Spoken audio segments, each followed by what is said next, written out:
sempat menyerahnya karena itu, karena jual burung nggak dibayar, ditipu orang, nggak dibayar burungnya.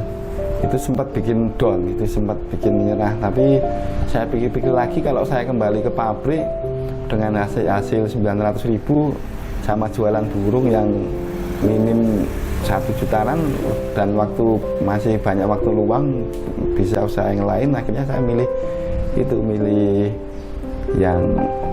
yang jualan burung itu. Yang penting jangan menyerah lah. Setiap kita berusaha, berdoa, itu kita tetap dapat dikasih rezeki yang lebih.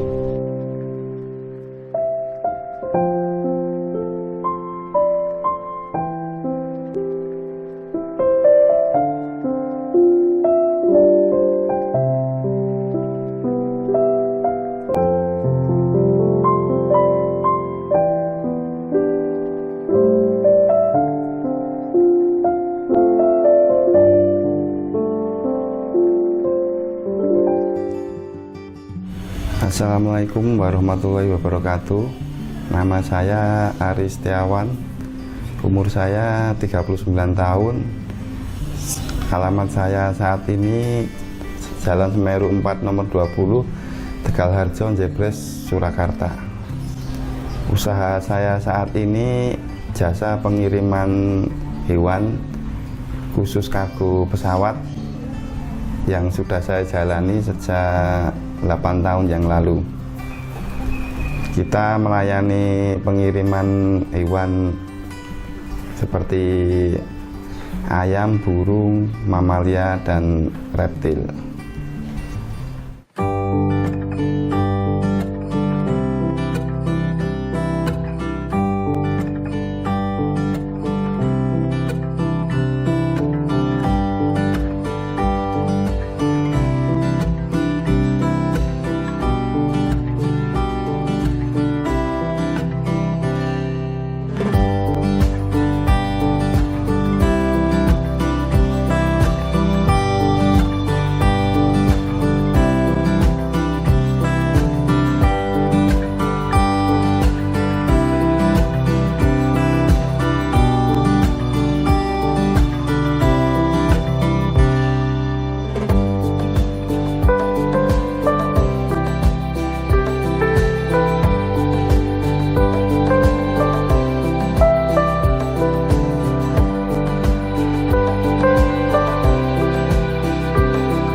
Awalnya saya tahun 2012 itu masih bekerja di pabrik plastik daerah Grogol, Sukoharjo.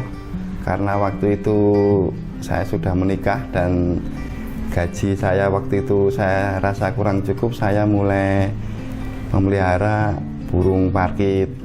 Awalnya memelihara burung parkit, rencana saya waktu itu biar saya jual untuk menambah ekonomi keluarga.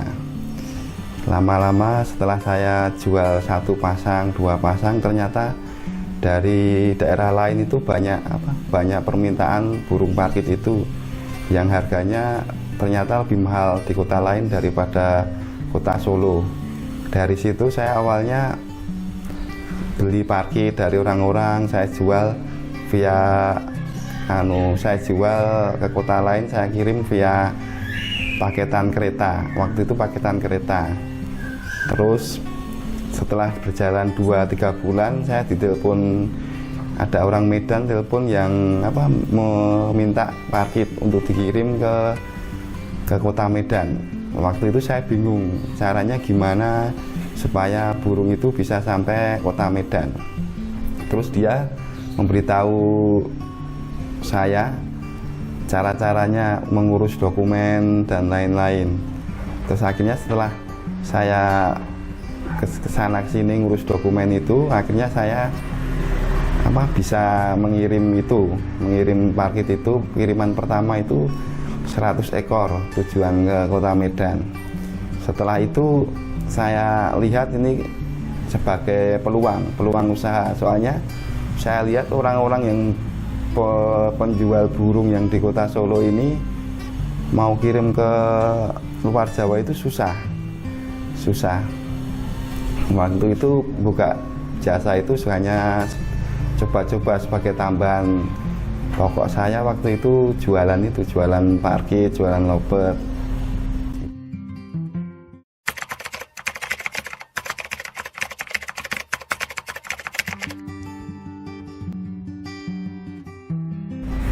Suka dukanya waktu jualan itu ya banyak dukanya sih.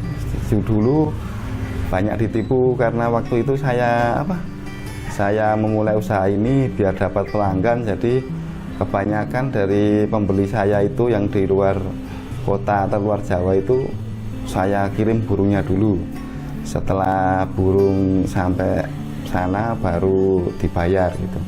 Tapi kebanyakan 50% itu rata-rata tidak bayar karena itu. Jadi saya itu mengembangkan jasa itu yang saya nilai resikonya lebih kecil daripada jualan burung pada waktu itu. Soalnya waktu itu ada yang hutang sampai kisaran 70 juta itu tidak dibayar sampai sekarang. Makanya saya beralih itu jadi jasa, karena menurut saya kan resikonya lebih kecil daripada jualan waktu itu.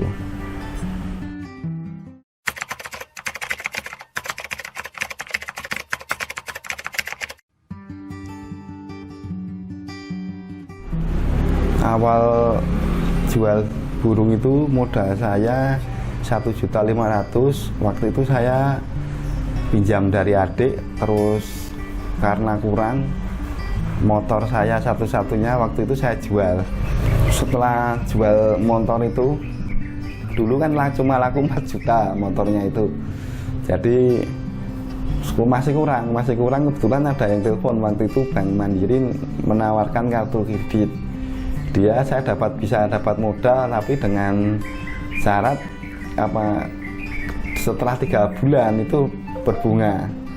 Jadi waktu itu saya akalin supaya biar nggak berbunga, tiap 3 bulan saya usahakan saya lunasin, setiap 3 bulan saya lunasin gitu. Jadi waktu itu tidak berbunga, cuma dapat biaya admin saja. Waktu itu memang saya hindari utang, soalnya saya punya pengalaman kalau utang itu tidak maju ya. Usahanya cuma habis buat bayar bunganya aja waktu itu.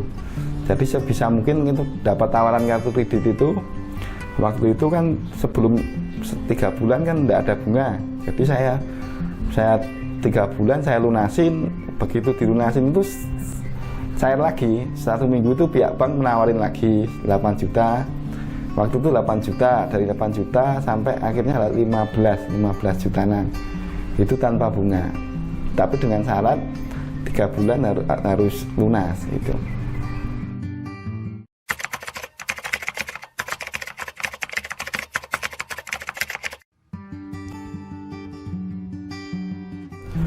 Saya mulai jualan burung itu tahun 2012.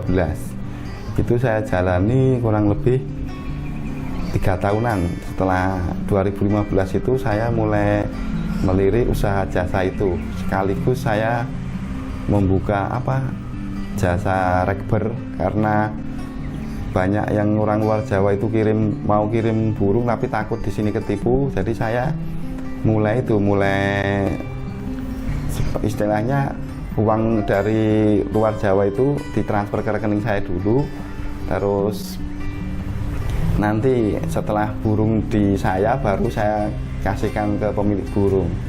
Jadi dari situ jasa saya jadi berkembang, soalnya kan saya juga digunakan orang luar Jawa itu untuk mengecek burung yang di sini memang benar-benar ada apa enggak. Jadi uang dari luar itu ditransfer ke saya dulu.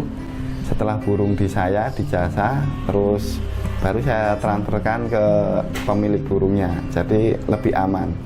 Dari situ jasa saya berkembang dari yang dulu penghasilan saya di pabrik itu cuma 900 sampai dari jasa itu saya dapat puluhan juta lah sebulan itu.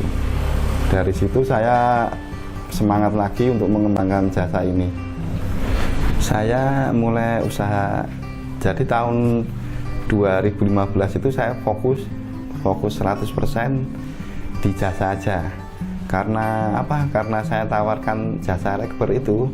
Jasa rekber itu jadi orang-orang di luar itu percaya, dia tidak takut kalau uangnya hilang karena saya kan statusnya jelas, banyak yang tahu saya. Terus menawarkan jasa rekber itu dan jasa pengiriman itu dalam waktu setahun orang-orang udah percaya, udah banyak pengiriman. Ada juga dulu burung unta, kebanyakan burung unta pernah dikirim. Terus rusa total India itu pernah juga kirim ke Manado. Terus kayak burung-burung dilindungi yang bersertifikat itu banyak yang dikirim dari sini, lewat saya, kayak kakak tua, terus nuri. Kalau yang banyak dikirim itu sih mayoritas burung lobet, burung kenari itu banyak karena dia burung lomba ya, murai itu banyak yang dikirim. Tapi untuk akhir-akhir ini yang sering dikirim merpati, karena merpati kan sekarang booming lagi di kota Solo. Merpati balap itu banyak dikirim dari kota Solo.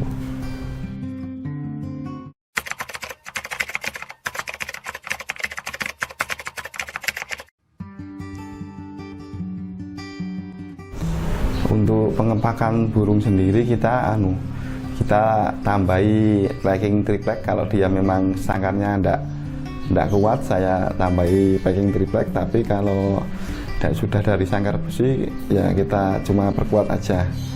Nanti biasanya kalau dari sini sampai sini itu pakan sama minumnya kita cek, kita tambahi kalau kurang. Karena di jasa ini, pengiriman ini kan karena tidak ada asuransi kematian, makanya saya usahakan sebelum terbang saya cek pakan dan minumnya, saya tambahi, saya video, saya kirim ke pemilik burung dan pembelinya. Saya cek, kalau saya pastikan ini kondisi burung aman, sehat. Kalaupun nggak sehat juga saya info, saya ini burungnya kondisinya kurang sehat, hewannya kurang sehat, lanjut kirim apa enggak gitu. Jadi kita putuskan ke pemilik hewannya, kalau lanjut kirim ya kita lanjut kirim. Tapi dengan resiko karena hewan kurang sehat, kurang fit, biasanya kadang-kadang juga sampai sana juga lemes gitu burungnya. Tapi kalau burungnya sehat dari sini insya Allah aman, sampai tujuan aman. Soalnya kan rata-rata itu 12 jam itu udah sampai tujuan.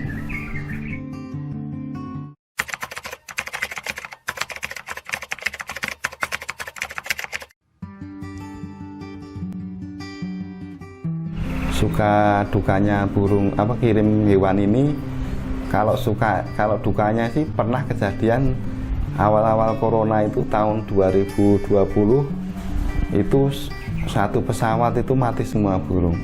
Itu ada 2000 ekor lobet sama DOC ayam itu ada berapa ribu, sama ayam bangkok itu 19 ekor.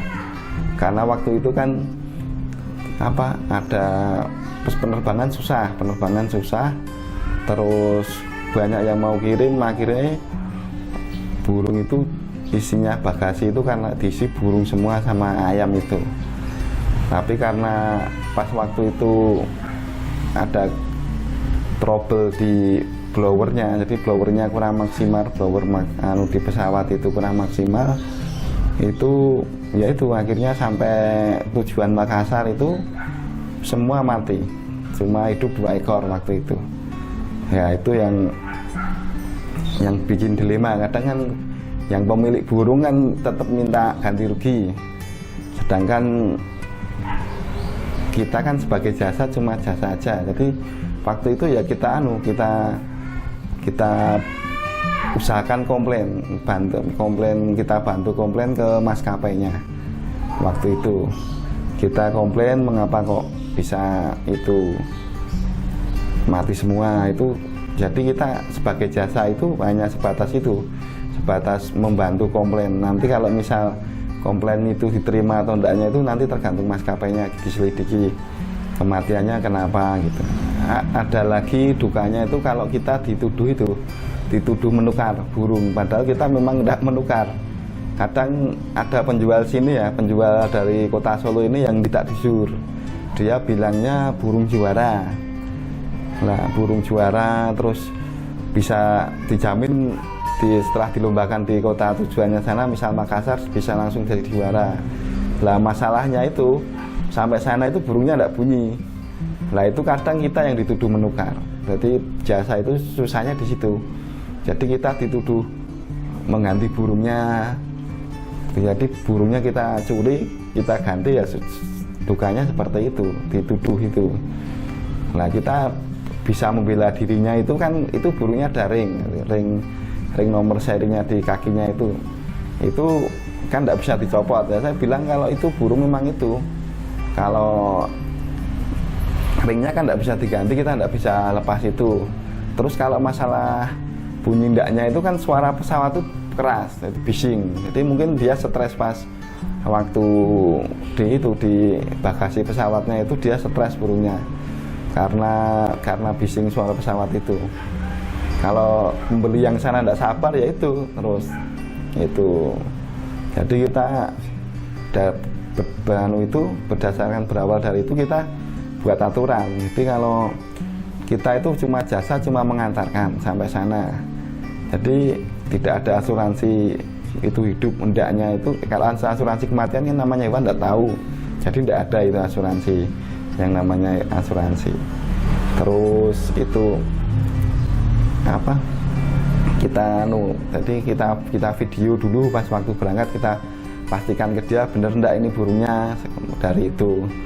Terus itu ya kita usahakan burung itu nggak stres selama di perjalanan itu aja. Kalau kita dukanya seperti itu ya, dituduh mencuri. Kalau kita biasanya ganti itu, pernah ganti itu kalau burung lepas. Jadi burung lepas, jadi misal sangkarnya jatuh terus burungnya lepas, jadi karena memang kesalahan kita. Jadi pas masukkan ke kargo itu sangkarnya jatuh terus burung lepas, nah itu kita ganti. Tapi kalau memang dari sana sangkarnya packingnya sudah buruk, jadi kita lepas, itu kita enggak ganti. Tapi kalau memang kesalahan di kita yang melepaskan, itu biasanya kita ganti.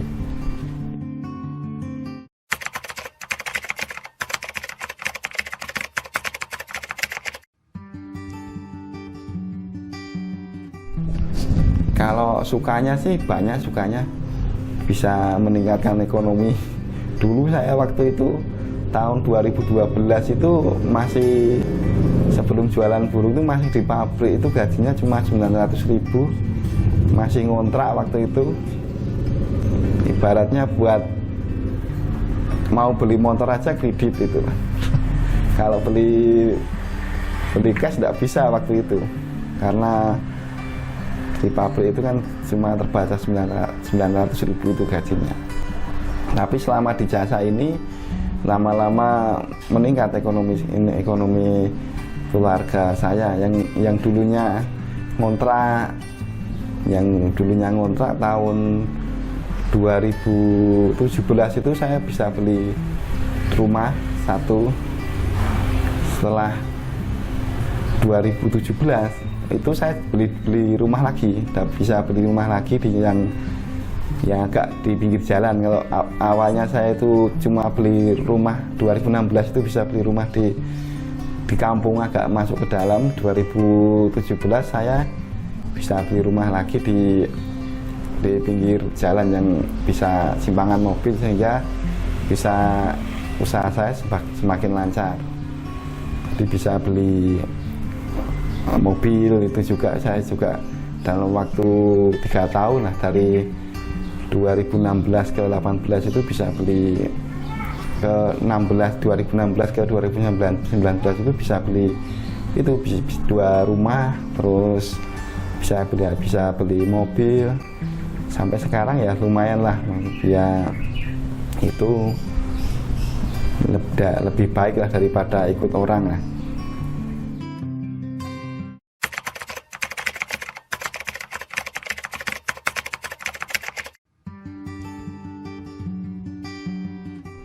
Dengan hasil 900.000 sama jualan burung yang minim 1 jutaan lebih baik, dan masih banyak waktu luang bisa usaha yang lain. Akhirnya saya milih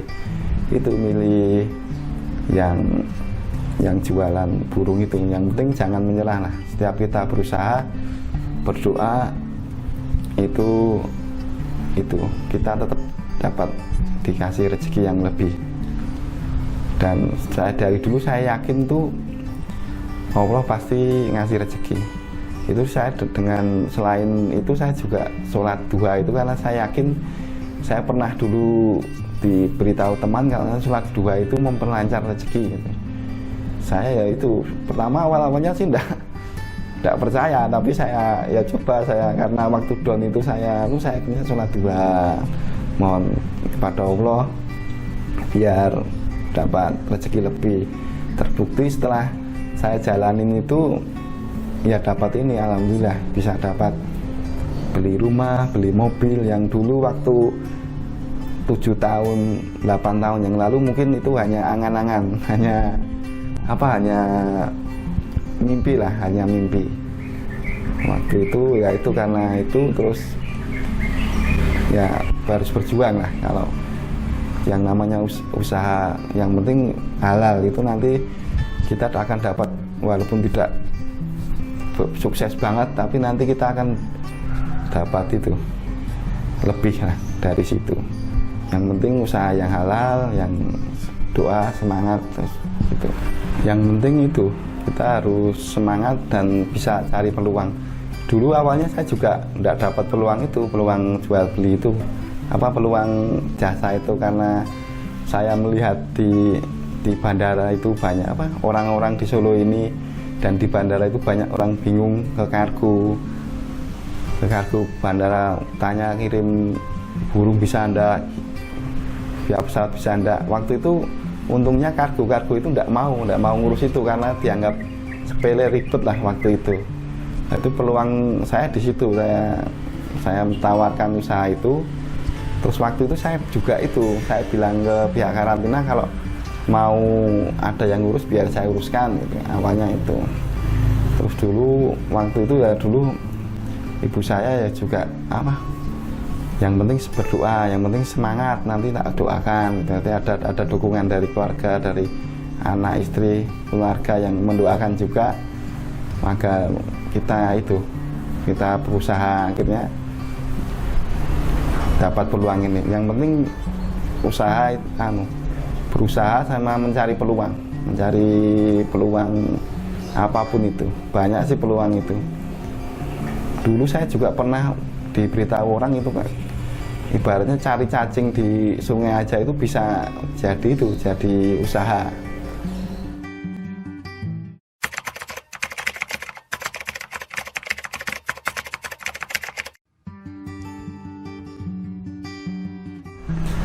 Untuk kedepannya sih saya inginnya itu buka cabang di kota-kota yang belum ada bandaranya. Itu nanti saya dari sana saya bantu kirim, jadi dioper dari kota, misal dari Pati misalkan tidak ada bandaranya, nanti dioper ke sini, terus nanti yang saya kirimkan. Jadi impiannya itu bisa membuka lowongan pekerjaan, lapangan pekerjaan di masa itu pandemi ini. Soalnya banyak sekali penghobi burung, masih walaupun pandemi kayak ini penghobi burung masih banyak, masih di kota-kota yang kecil tidak ada bandaranya itu juga masih banyak bingung mau kirim gimana. Nah, itu solusinya memang saya rintis sudah. Ini ada saya suruh kirim ke Solo gitu. Jadi burung-burung kayak yang di luar kota Solo yang tidak ada bandaranya, kayak kota-kota kecil kayak Wonogiri, terus Brebes, Wonosobo, itu biasanya saya suruh kirim ke Solo dulu, baru saya kirimkan ke luar. Ya, mereka juga udah ada beberapa yang itu ingin buka cabang saya di sana, itu ada beberapa juga di Wonosobo ada, di Madiun juga ada. Kalau di Solo sendiri jasa ini bisnisnya udah banyak ditiru juga. Saya termasuk dulu pada waktu saya merintis itu paling hanya ada 2 orang. Kalau sekarang di Solo ini sekitar 12 orang yang buka jasa seperti saya ini.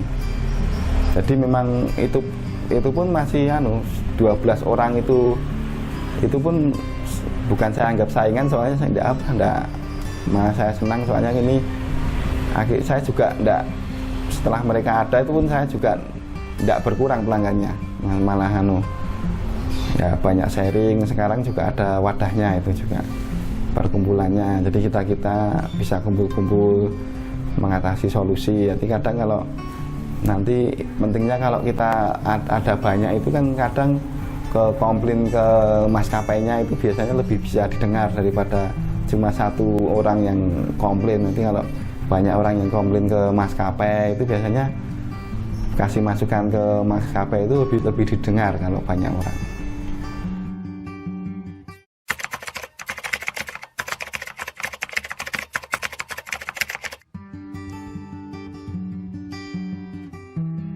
Moto dari saya selagi masih hidup, carilah uang yang halal sebanyak-banyaknya dan beribadah dengan semangat. Insya Allah dengan berdoa dan berusaha mencari uang halal, usaha akan lancar dengan sendirinya.